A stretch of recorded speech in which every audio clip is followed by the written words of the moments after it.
कार्यवाह माननीय दत्तात्रेय होसबोले जी, परमार्थ आश्रम के पूज्य स्वामी चिदानंद सरस्वती जी,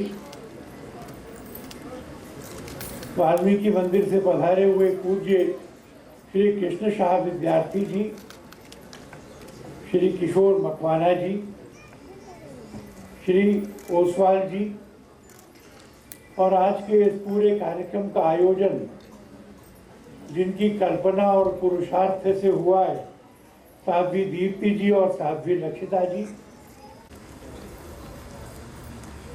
मैं तो विश्व हिंदू परिषद से हूँ। विश्व हिंदू परिषद की स्थापना, उसके कार्यों की कल्पना, उसके उद्देश्य, उसका मार्ग जिन कुछ महानुभावों ने, संतों ने हम सबके लिए तय किया था, उनमें आचार्य सुशील कुमार जी महाराज जी थे।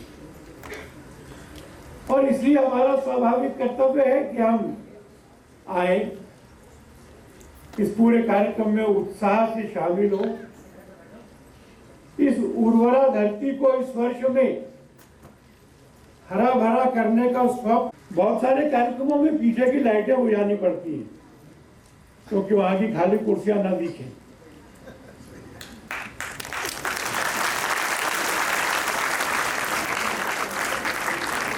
मुझे ऐसा लग रहा है कि जमीन पर बैठने के लिए भी स्थान कम होता जा रहा है।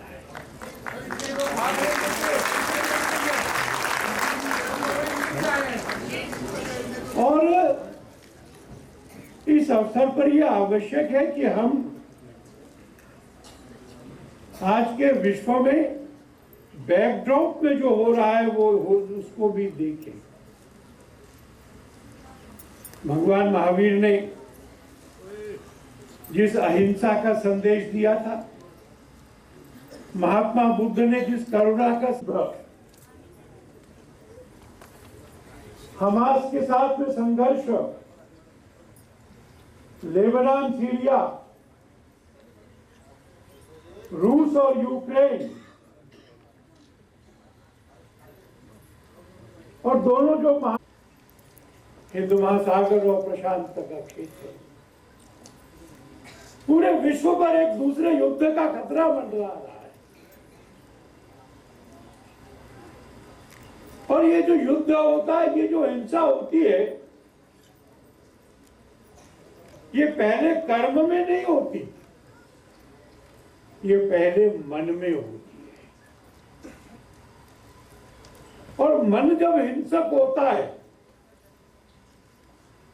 और ऐसे वातावरण में होता है जिसमें वह सामूहिक मन बन जाता है, एक पूरे समाज का, एक पूरे राष्ट्र का मन ऐसा हो जाता है कि वो हमलावर हो, वो हिंसा से तय करे।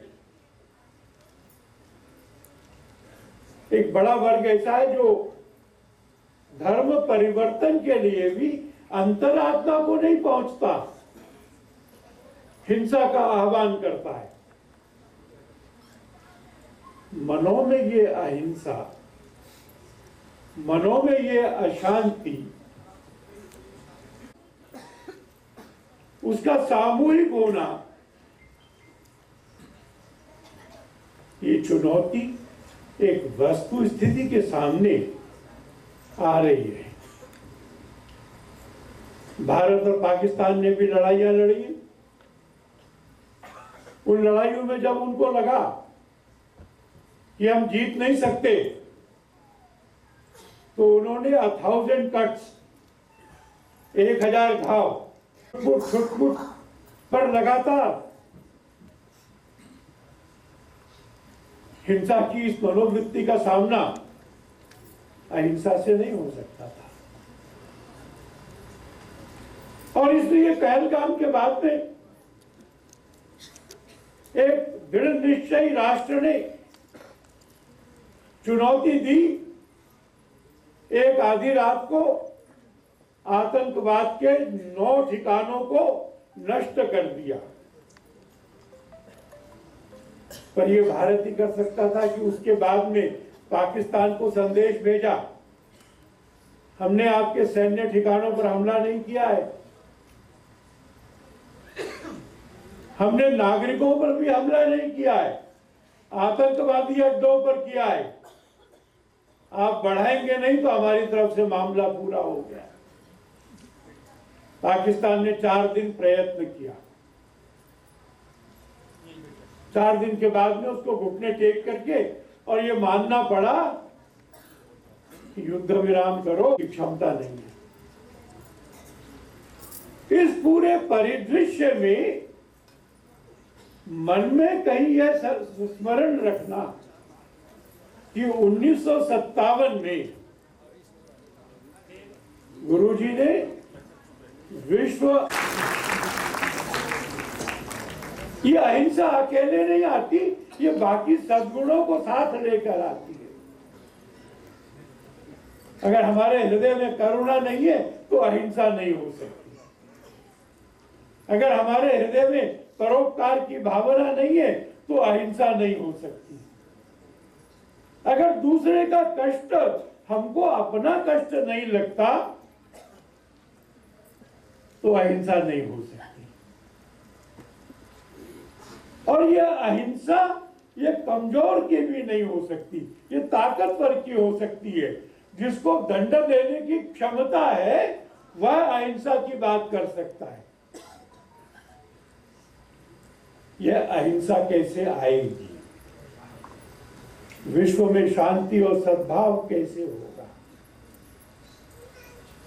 जो हमने लिया है प्रकृति से उसको वापस करने का यज्ञ, यह हम सब कैसे कर पाएंगे?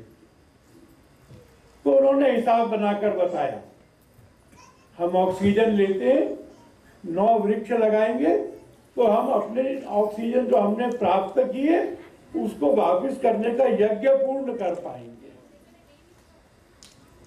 मैं विश्वास करूंगा कि इस समय के वातावरण में यह वर्ष मानवता को दोबारा सोचने के लिए विवश करेगा। युद्ध में तो यह हो सकता है कि पृथ्वी नष्ट हो जाए। इजराइल चुनौती देता है कि हमले बंद नहीं किए तो मैं तुम्हारी राजधानी को शमशान बना दूंगा। ये परस्पर शमशान बनाने की प्रतियोगिता हो रही है। कौन बचेगा इसमें से? दुनिया तो रुद्र के हाथ में है। अभी भी काली का नृत्य चल रहा है। भारत शक्तिवान बने, भारत समर्थ बने, भारत सामर्थ्यवान बने, भारत दंड देने की शक्ति को अपने में शामिल करे और उसके बाद में हम अपनी संस्कृति का पाठ सबको बताएंगे तो फिर विश्व वंदे भारत माता जगत गुरु का भाव लेकर के दुनिया के कल्याण के लिए प्रस्तुत होगी। मैं समझता हूं कि इस जन्म शताब्दी का यही उद्देश्य है। बहुत बहुत धन्यवाद।